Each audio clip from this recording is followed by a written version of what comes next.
बिस्मिल्लाहिर्रहमानिर्रहीम। मैं आपका भाई अकमल अब्बास आपकी खिदमत में हाज़िर। क़यामत खुद बताएगी कि क़यामत क्यों ज़रूरी थी। आए दिन इस तरह के वाक़यात, इस तरह के मामलात सुनने को मिलते हैं कि इंसान जो एक अहले दिल इंसान है वो तो उसकी रूह कांप जाती है ऐसे मामलात सुन के। अभी भी पिछले दिनों सियालकोट की तहसील डस्का में एक अफसोसनाक वाक़या पेश आया, जिधर एक सास ने अपनी बहू मतलब उस लड़की की शादी अपनी खाला के बेटे से हुई थी जिसका नाम कदीर था। उसकी खाला भी थी, उसकी सास भी थी। उसकी सास ने अपनी बहू को मतलब उसकी खाला ने अपनी भांजी को सबसे पहले कत्ल किया, उसके बाद उसके चेहरे को जलाया और उसके बाद उसके जिस्म के टुकड़े करके 5 अदद बोरियों में बंद करके एक गंदे नाले में फेंक दिया। आप ज़रा सोचें कि क्या इस तरह का काम कोई नॉर्मल बंदा कर सकता है, या फिर क्या एक खातून या कोई इंसान किसी लालच में या किसी अना में, किसी मसले में इस हद तक गिर सकता है कि वो दूसरे इंसान पे इस तरह का जुल्म करे। एक इंसान को चोट पहुंचाना ही बहुत बड़ी बात है मेरे ख्याल से, जो एक नॉर्मल इंसान है उसके लिए।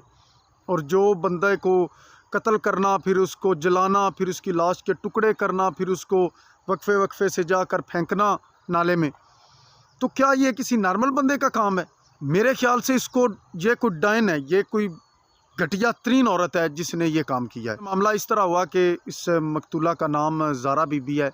इसके वालिद साहब पुलिस में ASI हैं। आज से 4 साल कबल उसकी अपनी खालाजाद कज़न कदीर के साथ उसकी शादी, जो कि सऊदीया में रहता है। वो ज़ारा को भी अपने साथ सऊदीया ले गया, उधर रहे, लेकिन ज़ारा पाकिस्तान चक्कर लगाती रहती थी। मतलब उसके ज़री सी बात है, उसका माँ बाप था इधर, उसका आना जाना लगा रहता था। 2 साल कबल ज़ारा के यहाँ एक बेटे की पैदाइश हुई, जिसके बाद जो कदीर उसका खामद था वो अपनी सारी तनख्वाह, अपने पैसे उसके ज़ारा के अकाउंट में भेजना शुरू कर दिया उसने, जो कि बात उसकी वालदा को और इस लड़की की मकतूला की सास को हज़म ना हुई, उससे गवारा ना हुई, और उसने एक और बंदे को अपने साथ मिलाकर इसको मारने का प्रोग्राम बनाया।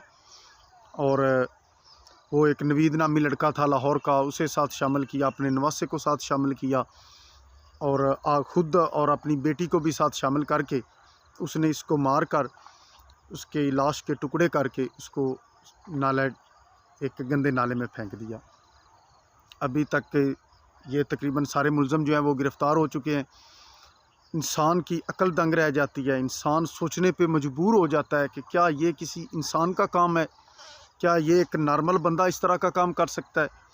अल्लाह पाक सबको महफूज रखे, अल्लाह पाक सबको ईमान दे और अल्लाह पाक सबका हामी और नासिर हो। अपने भाई को इजाज़त दीजिए। अल्लाह हाफ़िज़।